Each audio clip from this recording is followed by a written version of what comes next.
Hello hello hello hello hello guys, আশা করি তোমরা সবাই ভালো আছো। তো আজকে তোমাদের সবাইকে সাথে নিয়ে শুরু করলাম আমার ফার্স্ট ইউটিউব লং ভিডিও। এতদিন আমার সব শর্টস ছিল, আর টাইটেলটা দেখে তোমরা সবাই বুঝতেই পারছো যে আমি কী নিয়ে আজকে ভিডিওটা করবো।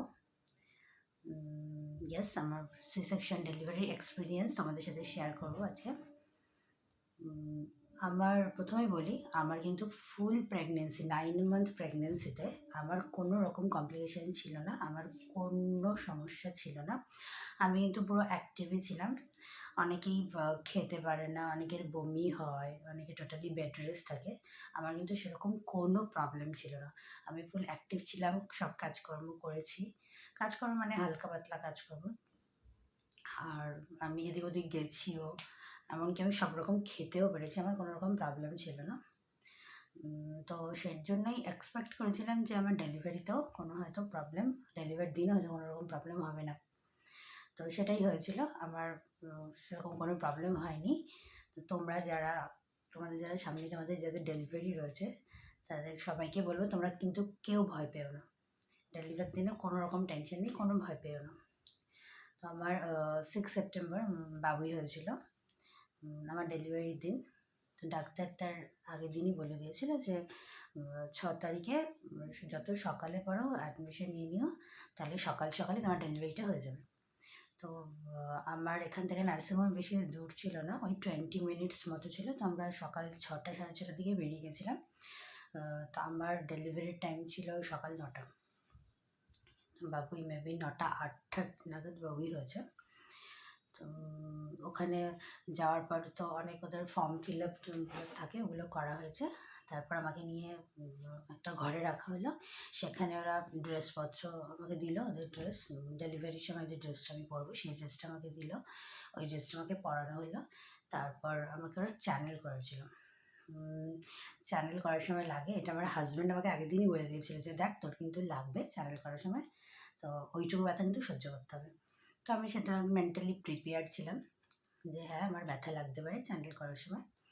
তো ঠিক আছে, ওই ব্যথাটা সহ্য করা যায়, কারণ এরপরে তুমি এটা খুব ভালো কিছু একটা পেতে চলেছো। চ্যানেল হয়ে যাওয়ার পর কিছুক্ষণ আমি ওখানে বসে থাকি, কারণ তার আগে আরও দুজনের ডেলিভারি হয়ে গিয়েছিলো, সেই সময় ওই টাইমটুকু আমি বসেছিলাম, ওয়েট করেছিলাম। তারপর একজন এসে বললো যে চলো তোমাকে ডাকছে। তো আমার যে আয়ামাসিটা ছিল, সেই আয়ামাসি আমাকে নিয়ে গেছিলো লিফটে করে যখন যাচ্ছি।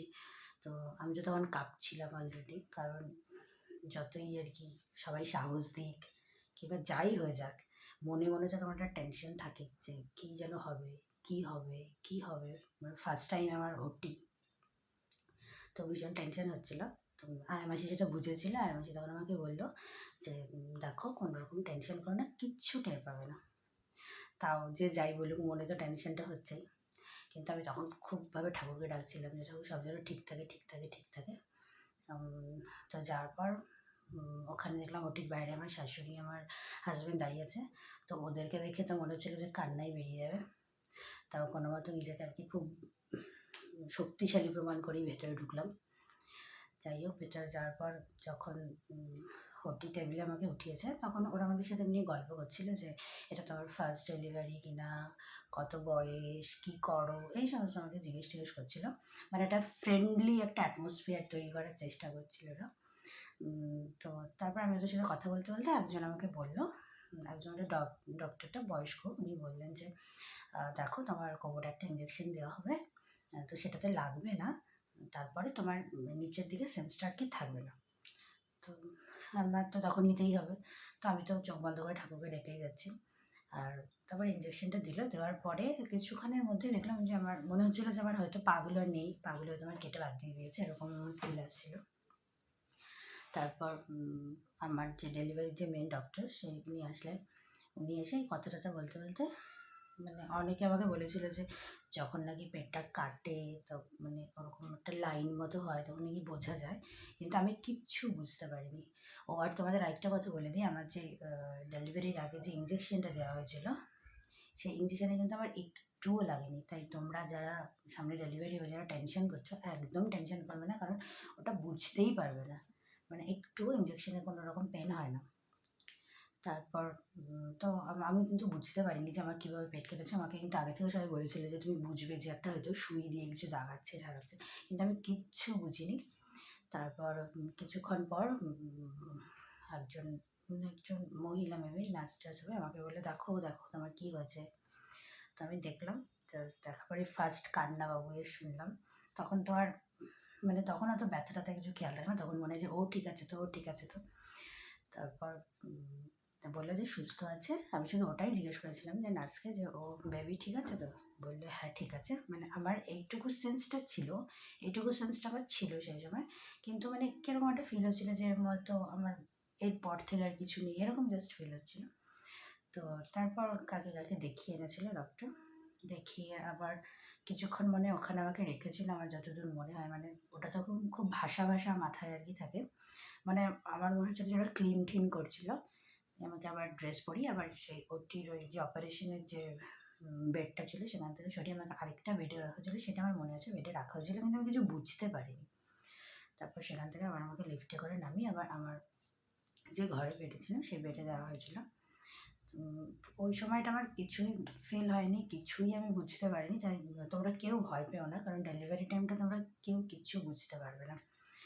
আর প্রবলেমটা হয়েছিল তার আফটার ওটির দিন, মানে পরের দিনকে সকালবেলা যখন আমাকে এটা বলেছিল যে আয়ামাসি যে এখন তোমাকে হাঁটতে হবে, মানে তখন আমি আর কি প্রচণ্ড ভয় পেয়েছিলাম। আর বলছিলাম যে আমি কী করে হাঁটবো। আর আমার মাথায় না এরকম টেনশন হচ্ছিলো যে আমি হাঁটলে পরে হয়তো আমার সেলাই টেলাই সব কেটে যাবে, মানে আমার মানে এরকমভাবে আমার একটা ভয় ভয় হচ্ছিলো। তো কিন্তু আয়ামাসি বলেছে না তোমাকে হাঁটতেই হবে আজকে। তো ভীষণ ভয় পাচ্ছিলাম, যে আয়ামাসিদেরও ভীষণ ভয় পাচ্ছিলাম, যে বাড়ির লোক বলে যে আয়ামাসিরা খুব বকে ঝকে, কিন্তু লাকিলি আমার সকালের আয়ামাসি রাতের আয়ামাসি দুজনই খুব ভালো ছিল। তো সেই সকালের রাতের যে আয়ামাসি ছিল সেই সকালে আমাকে হাঁটিয়ে তারপর তার ডিউটি আওয়ার শেষ করে সে গিয়েছিলো। তো সেই সকালবেলা মানে হাঁটাটাও ওটাই খুব প্যাথেটিক ছিল, ভীষণ কষ্ট হয়েছিল প্রথমবার হাঁটার পরে। তো আমার যেটা হয়েছিল মানে হেঁটে আমি ওয়াশরুম গিয়েছিলাম, তারপর যখন আমি ঘরে এসেছিলাম তো আমার বেডের সামনে আমার মাথাটা একটু ঘুরে গেছিলো, কিন্তু ওরা ধরে নিয়েছে। আর ওরা আমাকে সেটা বলেছে যে দেখো এটা কোনো মানে অ্যাবনর্মালিটিসের মধ্যে কিছু নেই, এরকম হয়, অনেকেরই মাথাটা ঘুরে যায়, প্রথমবার হাঁটছে তো তো মাথাটা ঘুরে যায়। তো আমার মাথাটা একটু ঘুরে গেছিলো। তারপরে ওরা আমাকে চা বিস্কুট টিস্কুট দিয়েছিলো। তারপর থেকে মোটামুটি ঠিক আছে। তো কিছুক্ষণ এটা হচ্ছে আমার ওটি এক্সপিরিয়েন্স। তো তোমরা যারা ডেলিভারির সময় তোমরা একটুখানি দেখে নেবে, আয়ামাসিদের সাথে আগে একটুখানি কথা বলে একটু কমফোর্ট করে নেবে, কারণ মানে ওরাই তখন মানে এরকমভাবে বলবে ওঠো এটা খাও, মানে তখন তো এমনিতেই শরীরের এরকম অবস্থা, তো ওদের উপরই ডিপেন্ড থাকতে হবে। তাই জন্য তোমরা কিন্তু আয়ামাসিটাকে একটুখানি দেখে নিও।